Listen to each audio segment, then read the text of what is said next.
Invocation au Maître.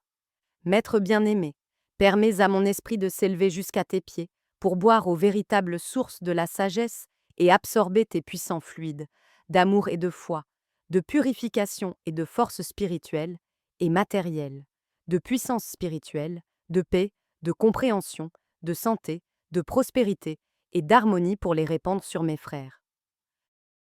Leçon 7. L'œuvre du Christ, origine et objet. Mode d'action et projection future. Guider et protéger l'évolution de l'humanité est la tâche du Christ. Cette évolution a ralenti son rythme et est en retard en raison des obstacles que le mal a placés sur le chemin des hommes, leur montrant des voies de plaisir, de pouvoir et de gloire qui ont détourné, à maintes reprises, ceux qui avaient pour mission de guider leurs frères. Leur détournement vers le mal représente un danger croissant pour l'humanité, car, conformément à la loi du progrès, des esprits conducteurs de plus en plus évolués continuent de s'incarner sur Terre, et le monde compte des hommes de plus en plus intelligents, capables de découvrir et d'utiliser les forces énormes qui les entourent. Bien que l'homme ne crée rien, lorsque l'évolution de son esprit, manifestée dans son mental, le lui permet, il découvre ce qui, même s'il était toujours près de lui était impossible de voir. Les forces de l'éther collaborent avec le Maître dans cette nouvelle venue, annoncée et attendue depuis des siècles. Tous les hommes du monde doivent s'unir dans un seul sentiment de foi, en oubliant les doctrines erronées qui n'ont servi qu'à les séparer et à semer parmi eux la haine dont ils ont dû se nourrir pendant des millénaires. La compréhension doit nous unir afin que toutes les barrières tombent. Alors, la lumière pénétrera dans notre mental et nous pourrons voir que la vérité, qui est une, se trouve dans l'essence de toutes les religions et au plus profond des idéaux. À travers la religion, l'homme a cherché à se rapprocher de Dieu et, s'il n'y est pas parvenu par la voie choisie, ce n'est pas de sa faute, mais celle du mal, qui a réussi à détourner les conducteurs par des mirages trompeurs. Le cœur de tous les idéaux se cache dans une même angoisse spirituelle, la libération de la captivité dans laquelle se trouve l'esprit incarné, qui adopte les formes d'expression les plus diverses, avec la prépondérance ou l'urgence des besoins, spirituels et matériels, des groupes et de l'époque. Aspirons à l'atmosphère vivifiante qui émane de la doctrine simple et merveilleuse d'amour et de foi qui nous est offerte à nouveau, la seule qui puisse empêcher le chaos de nous absorber. Le progrès ne peut s'arrêter, et si nous n'unissons pas nos forces, le mal utilisera le progrès pour détruire l'humanité. Tous les dirigeants du monde, ceux dont l'influence sur les autres les place en position de guide et d'exemple pour leurs frères, doivent méditer sur la grave responsabilité qui leur incombe et, en analysant leurs sentiments, vérifier si leurs racines se nourrissent du bien ou du mal. Dans leur désir de conduire leurs frères sur la voie de l'union, de l'harmonie et de la compréhension, afin de parvenir à une paix qui accélère leur progrès, ou si, au contraire, ils souhaitent utiliser ceux qui leur font confiance pour obtenir le pouvoir, la gloire, des dons avec lesquels le mal a toujours cherché à tenter les hommes, qui ne peuvent être positifs que lorsqu'ils viennent, sans que nous les poursuivions ni les désirions. La conscience de notre supériorité doit toujours s'accompagner de la reconnaissance de la responsabilité qu'elle implique. L'exercice de l'humilité nous facilitera le chemin, en nous préservant des éblouissements que le mal nous procure et qui se traduisent par des ambitions de plus en plus dominantes. Grâce à l'humilité, quelle que soit l'élévation atteinte, nous aurons toujours le sentiment exact que nous ne sommes que les dépositaires de force et de pouvoir dont l'usage doit toujours être guidé par l'amour et le désir du bien commun. C'est l'exemple que Jésus nous a laissé. Étant, en esprit, très élevé et puissant, il s'est incarné, a vécu et est mort humblement, nous laissant en héritage d'amour ces merveilleux enseignements. Car si l'humanité était égarée lorsque Jésus est venu, il y a 2000 ans, pour lui montrer le chemin par son amour, elle est aujourd'hui encore plus dangereusement égarée, alors que le chaos la guette pour la détruire. La réalité du danger auquel l'humanité est actuellement confrontée peut être attestée par tout scientifique familier avec la puissance écrasante des forces que l'homme domine et qu'il peut, selon qu'il est inspiré par l'amour ou la haine, utiliser pour le bien ou pour le mal.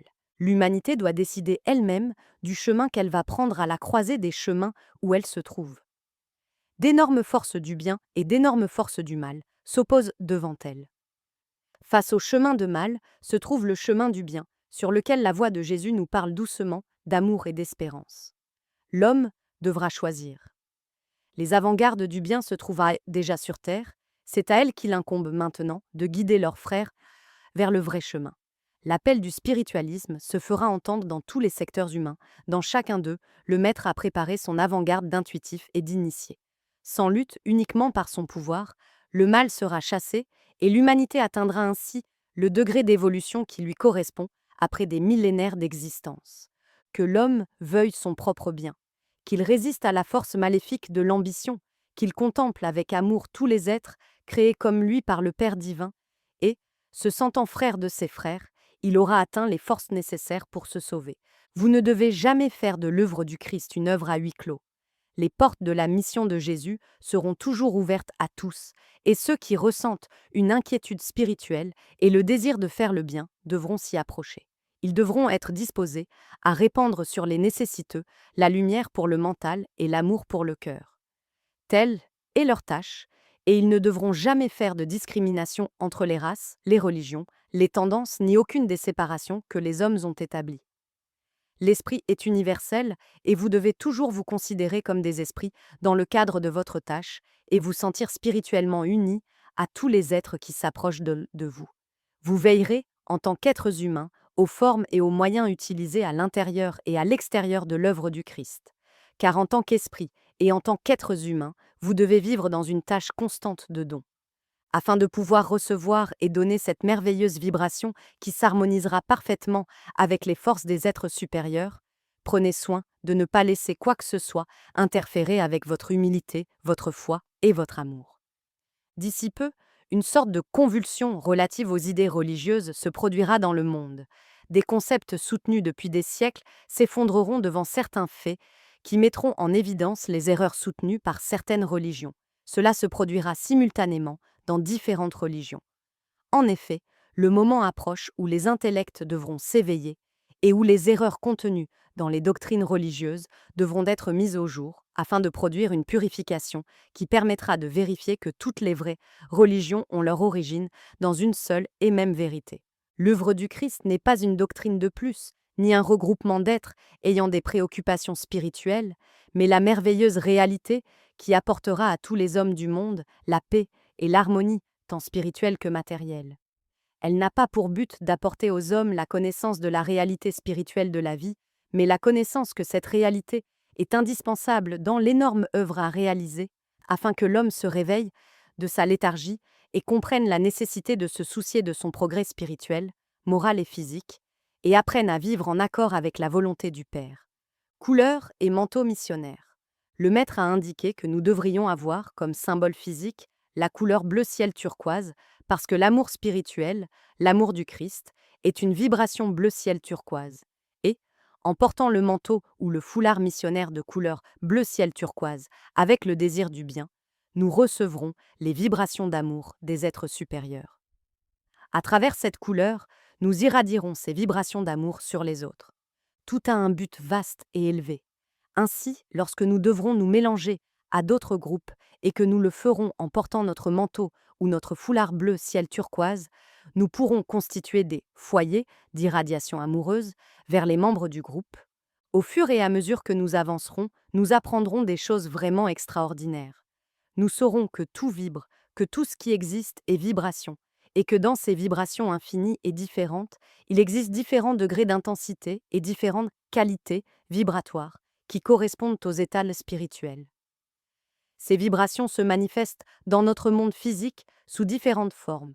Le son est une vibration, la couleur est une vibration, et la matière est également une vibration, bien que sous une forme plus dense. Les vibrations peuvent être spirituelles ou physiques.